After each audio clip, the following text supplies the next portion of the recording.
जिला स्वयंसेवी संस्थाओं के सम्मेलन में मौजूद है सीएम शिवराज सिंह चौहान। तो ये न्यूज थोड़ी है, होता ही रहता है, लेकिन आदमी कुत्ता को काटे वो न्यूज।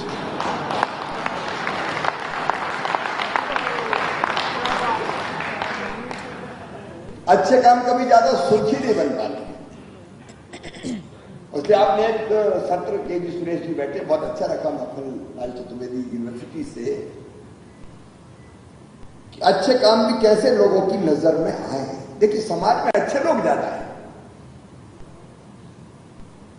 लेकिन एक गलत घटना होती है, एक भ्रष्टाचार की घटना होती है, कोई गड़बड़ होती है तो एकदम छा जाती है। वो नहीं छाए, ये मेरा कहना नहीं, लेकिन अच्छी चीज भी आए। और मैं तो स्वयं के अनुभव से करूं, मैं आश्चर्यचकित हूं। मैंने तय किया कि मैं रोज एक पेड़ लगाऊंगा, तो लगभग 1.25 साल से मैं पेड़ लगा रहा हूं रोज। जब मुझे कोविड भी हो गया था तो मैं इनका गड्ढा खोद के पेड़ वहां रख देना और कोई वहां मत रहना, लेकिन मैं लगाऊंगा जरूर। कोविड में भी मैंने पेड़ लगाए, छोड़ा नहीं। फिर कुछ लोगों ने इच्छा प्रकट की कि हम भी आपके साथ पेड़ लगाना चाहते हैं, तो हमने तय किया कि जो आना चाहे तो साथ में पेड़ लगाए। तो आप आश्चर्य करोगे, भोपाल में इतनी संस्थाएं हैं, मैं सोच कह रहा हूं, मुझे कल्पना नहीं थी। रोज एक नई संस्था मेरे साथ पेड़ लगाती है, और कोई ना कोई छोटा कर रही हो, लेकिन कोई ना कोई अच्छा काम कर रही है। कोई श्रम में पढ़ाने का काम कर रहा है, कोई किताब इकट्ठी करके बांटने का काम कर रहा है,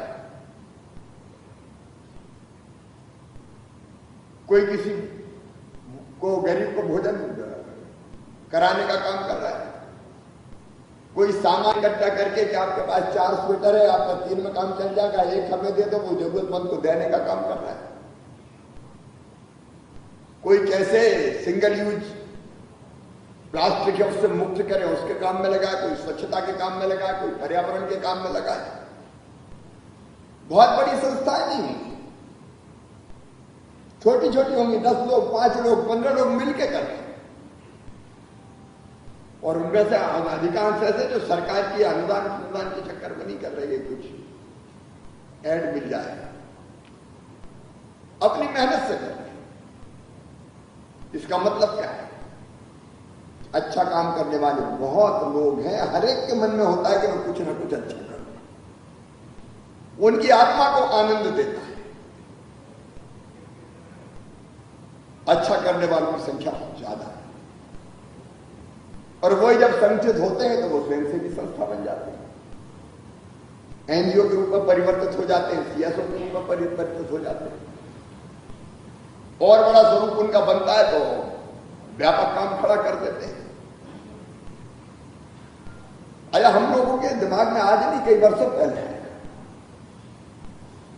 कि अलग अलग ग्रास रूट लेवल पर कई ऑर्गेनाइजेशंस काम कर रहे हैं, एनजीओ, सीएसओ, उनको संगठित किया जाए, उनको एक किया जाए, उनकी ताकत को इकट्ठा किया जाए। जन अभियान परिषद की स्थापना इसी मूल उद्देश्य को लेकर हुई थी कि वो एनजीओ की अम्ब्रेला के रूप में काम करे, ऐसे लोग को जोड़े और नए एनजीओ भी बनाए जो लोग अच्छा काम कर रहे हैं, उनको प्रेरित करें और इनकी संख्या बढ़ती जाए। देखिए हमारे प्रधानमंत्री जी साफ कहते हैं, उन्होंने एक बार नहीं अनेकों बार कहा, वो जनता को साथ लेके चलते हैं। बिना जन भागीदारी की, बिना समाज के सहभागिता की ना तो कोई कार्यक्रम यशस्वी हो सकता, ना देश बन सकता, ना प्रदेश बन सकता। अकेली सरकार कभी नहीं बना सकती, कभी नहीं बना सकती। मैं तो मुख्यमंत्री होके कह रहा हूं,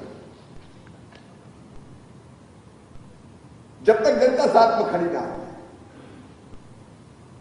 अब कोविड काल का जो मेरा अनुभव है, एक अनजान बीमारी से लड़ रहे थे, हमारे पास हथियार नहीं थे, पता ही नहीं था कौन सा शस्त्र चलाना है। अब मैं 23 को चीफ मिनिस्टर की शपथ ली, 24 को लॉकडाउन हो गया, 24 मार्च। अब उन परिस्थितियों में व्यवस्थाएं खड़ी करना, बीमारी का इलाज, फिर व्यवस्थाएं, अस्पताल, बाकी चीजें, हालत ये थी कि उस समय सैंपल लेने जा रहे थे तो हड़बड़ में इतने लोग थे कि सैंपल लेने के उन कई लोगों ने पत्थर बरसा दिए, भगा दो इनको, ये पता नहीं निकल आया कोविड तो कहाँ क्या क्या होगा, कहाँ रहना पड़ेगा। तो मुझे लगा केवल सरकार से, सरकारी प्रशासनिक कर्मचारियों से उन्हें बहुत मेहनत की, हमारे कर्मचारियों ने, अधिकारियों ने। मैं सचमुच उनका अभिनंदन करता हूं। कई तो ये इस दुनिया ही से चले गए अपने कर्तव्य को पूरा करते करते, बलिदान कर। लेकिन मुझे लगा कि समाज को इस समय साथ खड़ा करना,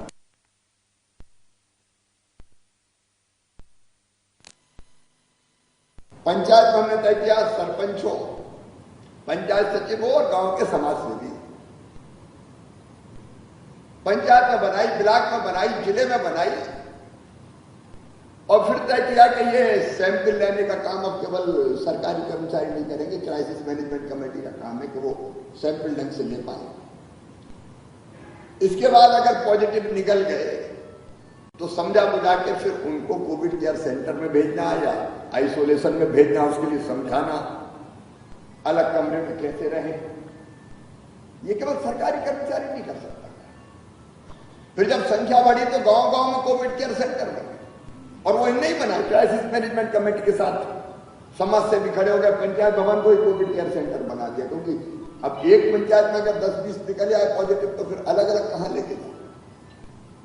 बड़े बड़े कोविड केयर सेंटर बने, पेशेंट्स को लाना, ले जाना, दवाइयों का वितरण, किट्स का वितरण, बाहर से मजदूर आ रहे थे उनको, मध्य प्रदेश में तो मुझे कहते हो गर्व है, जब हजारों की संख्या में मजदूर आना शुरू हुए पैदल गलशीशे पे रख के, तो मध्य प्रदेश की जनता को हमने आह्वान किया और ऐसे साथी निकले, क्राइसिस मैनेजमेंट ग्रुप निकले, समाज सेवी संगठनों के लोग निकले, और चाय, नाश्ता, भोजन, जिनके पांव में जूता चप्पल नहीं थे जूता चप्पल पहनाए लोगों ने, दवाइयां बांटी।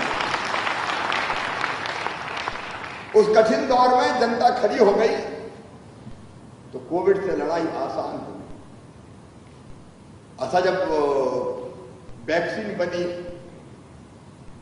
तो वैक्सीन के बारे में कुछ मित्रों ने भ्रम फैला दिया कि लगभग मत लेना, तो मोदी की वैक्सीन है, मर जाओगे, भ्रम फैलाएगा उससे। तो हमने कहा कैसे मुकाबला करें, तो हमने तय किया कि भैया क्राइसिस मैनेजमेंट कमेटी अपने गांव में, मोहल्ले में समझाओ कर जाए। और फिर हमने टीकाकरण महाअभियान चलाया, उसमें जनता को जोड़ा। तो एक दिन में जहां लोग भाग रहे थे, करने नहीं देते थे, पत्थर चला देते थे वैक्सीन के नाम पे, या वैक्सीन वाला आया तो गांव में छोड़ के भाग जाते थे, वहां हमने एक दिन में 29 लाख टीका लगवाए, वैक्सीनेशन का काम किया जनता के सहयोग। तो देश बनेगा तो जन सहयोग से बनेगा। और प्रधानमंत्री जी भी उसी रास्ते पे काम कर रहे हैं, नीट के। आखिर स्वच्छता में हमें सफलता मिली, आप इंदौर देखो, नंबर 1 है 5वीं बार क्लीनेस्ट सिटी ऑफ इंडिया। लेकिन अकेली सरकार ने नहीं किया।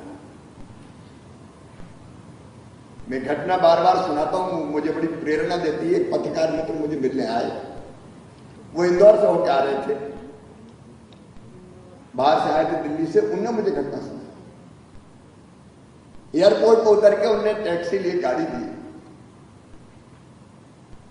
और फिर बीच में उनको कुछ खाने की इच्छा हुई तो खा के उनने, और जो पैकेट था उसको बाहर ड्रॉप कर दिया, कांच खोला। ड्राइवर ने फटाक से गाड़ी में ब्रेक लगाया। इन्हें पूछा क्या हुआ, वो बोला नहीं, गाड़ी रुकी। पीछे गया दौड़ के और पीछा किया है जो पत्रकार मित्र ने सामान फेंका था, और उसको उठा के लाके उसने कहा कि साहब मेरी गाड़ी में डस्टबिन है, ये बाहर मत फेंकना, मेरे इंदौर की इज्जत खराब होगी। जब ये भाव आता है जन भागीदारी, तब कोई शहर महान बनता है, गौरव प्राप्त करता है। और मेरे भाव बिल्कुल स्पष्ट है। अकेली सरकार नहीं, सरकार के साथ समाज को जोड़ना होगा। और जन अभियान परिषद की जो कल्पना थी वो इसी के लिए थी कि एनजीओ नए नए बने, पुराने ठीक से काम करें, उनको इकट्ठा, उनको संचित करके काम करें। अभी हमने महिला सेल्फ हेल्प ग्रुप की बात सचिन जी बता रहे थे। मैं लगातार उन बहनों के संपर्क में हूं और हर महीने उनके साथ कार्यक्रम करता हूं। बहनों को प्रेरित किया तो जो हमारे गांव के स्वयं सहायता समूह है, कमाल कर रहे हैं सेल्फ हेल्प ग्रुप्स। 20,000 करोड़ का योगदान है उनका मध्य प्रदेश की अर्थव्यवस्था में, 20,000 करोड़ का, और कई जगह लीड कर रही है। अनेकों प्रकार के नए काम प्रारंभ कर दिए, उसके समय के अभाव में उसके विस्तार में नहीं जाते। अगर आप थोड़ा प्रेरित कर दें और सहयोग कर दें तो चमत्कार हो सकता है। ये रोजगार के क्षेत्र में चमत्कार कर दिया। कोई भी काम हमने दिया, आज ही सचिन जी आप जब मैं पेड़ लगाने गया तो कलेक्टर भोपाल ने मुझे जो ब्रीफ कर रहे थे वो ये कर रहे थे कि उन्होंने टैक्स सखी बनाई। आमतौर पर टैक्स देने की ग्रामीण क्षेत्र में आदत नहीं होती, यूजर टैक्स पे नहीं करते लोग, तो इन्हें तय किया टैक्स सखी बनाएंगे और वो टैक्स सखी यूजर चार्ज लेने जाएगी। तो वो मुझे बता रहे थे कि उन्हें कुछ पंचायतों से 20 लाख रुपए कलेक्ट करके, जो पेयजल के बाकी चीजों के। चमत्कार किया है, चमत्कार हो सकता है। और इसलिए मैं मुख्यमंत्री के नाते, एक जिम्मेदार नागरिक के नाते भी चाहता हूं कि हमारे सभी स्वयंसेवी संगठन बेहतर काम कर पाए, ऐसा एनवायरमेंट हमको बनाना है। और वो बनाने के लिए आपके जो सुझाव आए हैं, मैं एक एक सुझाव पर बात करूं, इसकी आवश्यकता नहीं है। मेरे सामने भी आप प्रस्तुत किए गए, उन पर चर्चा करके हम कुछ फैसले करेंगे। लेकिन मैं भी पलट के देख रहा था तो उसमें से एक सुझाव था कि जैसे जनता की समस्याओं के लिए लोक सेवा केंद्र है, वैसे ही एनजीओ के, क्योंकि कई छोटे छोटे ग्रुप्स हैं, रजिस्ट्रेशन में परेशानी हो जाती है, कई बार छोटी छोटी चीजों में दिक्कतें होती है। तो क्यों ना यह प्रयोग किया जाए कि जन अभियान परिषद, उसको लोक सेवा केंद्र ना कहें और कोई नाम दें, हम सोच लेंगे, एक संस्थागत व्यवस्था करें हर जिले में, जहां ऐसे हमारे स्वयंसेवी संस्थाओं की रजिस्ट्रेशन से लेकर बाकी कामों में मदद की जाए, उनको सहयोग किया जाए। जब जन अभियान परिषद के मित्र यहां बैठे होंगे, है कि नहीं है, तो इस व्यवस्था को हमको खड़ा करना है। फिर दूसरी बात, मैं सचिन जी आपसे आग्रह करता हूं कि हमारे जन अभियान परिषद के साथियों की भी इस हिसाब से पूरी ट्रेनिंग होनी चाहिए। तो वो काम सुशासन संस्थान करे, क्योंकि ये काम वो ढंग से कर पाए। अब देखिए बड़े बड़े काम मध्य प्रदेश तो हुए, आप बुंदेलखंड में काम की बात बता रहे थे। मध्य प्रदेश में अब 11 तारीख से जलाभिषेक अभियान प्रारंभ हो रहा है। ये बीच में 2-3 साल हुआ नहीं कोविड के कारण, इसके पहले।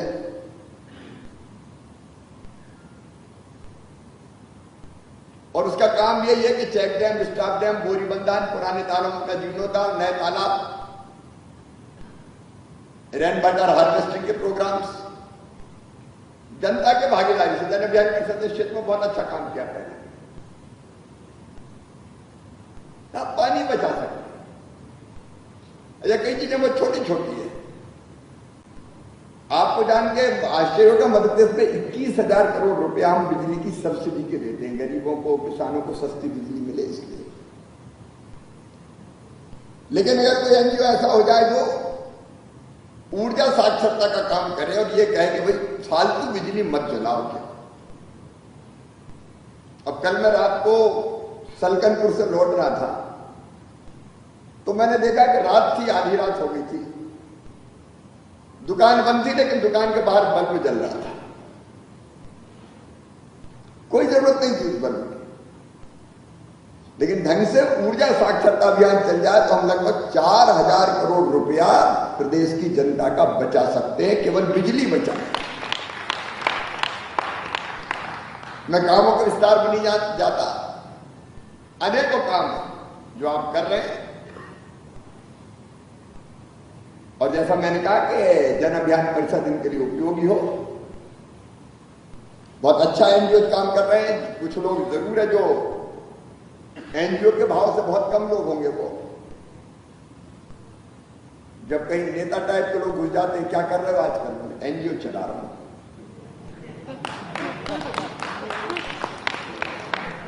और एनजीओ चलाने के चक्कर वो यही रहते किधर से मिल जाए। तो वैसे कुछ लोगों को छोड़ दिया जाए, उनसे आंदोलन को बचाना पड़ेगा। बाकी लोग बहुत अच्छा काम कर रहे हैं। जन अभियान परिषद इस बात पर और ध्यान देगी कि हर जिले में कोई दिक्कत ना आए। और ये बात एक और पक्ष है कि जी सुरेश जी बैठे, मैं निवेदन करना चाहूंगा, अच्छे काम का जितना प्रचार होगा लोगों की हिम्मत और बढ़ेगी, उत्साह भी बढ़ेगा। अच्छा काम भी न्यूज कैसे बने तो और लोगों को भी हम प्रेरित कर पाएंगे। आइए मिलकर हम सब लोग अपना मध्य प्रदेश बनाए, अपना देश बनाए। और अपना देश तो ऐसा है जो कहता वसुधैव कुटुंबकम अयम निजम परावेत्ति गणना लघुचेतसा उदार चरिता नाम तो वसुधैव कुटुंबकम। परिवार तो मिलकर बेहतर काम करके अपनी जिंदगी को सफल और सार्थक बनाए। आज मेरी कलेक्टर कमिश्नर कॉन्फ्रेंस 11:30 बजे से है, सब लोग मेरा वहां इंतजार कर रहे होंगे। लेकिन इन अनुशंसाओं को ढंग से लागू करके और जहां जहां करेक्शंस की जरूरत है वो भी करेंगे, सरकारी सिस्टम में सुधार की जरूरत है तो वो भी करेंगे, और मिलकर बेहतर काम करके आगे बढ़ेंगे। बहुत बहुत धन्यवाद।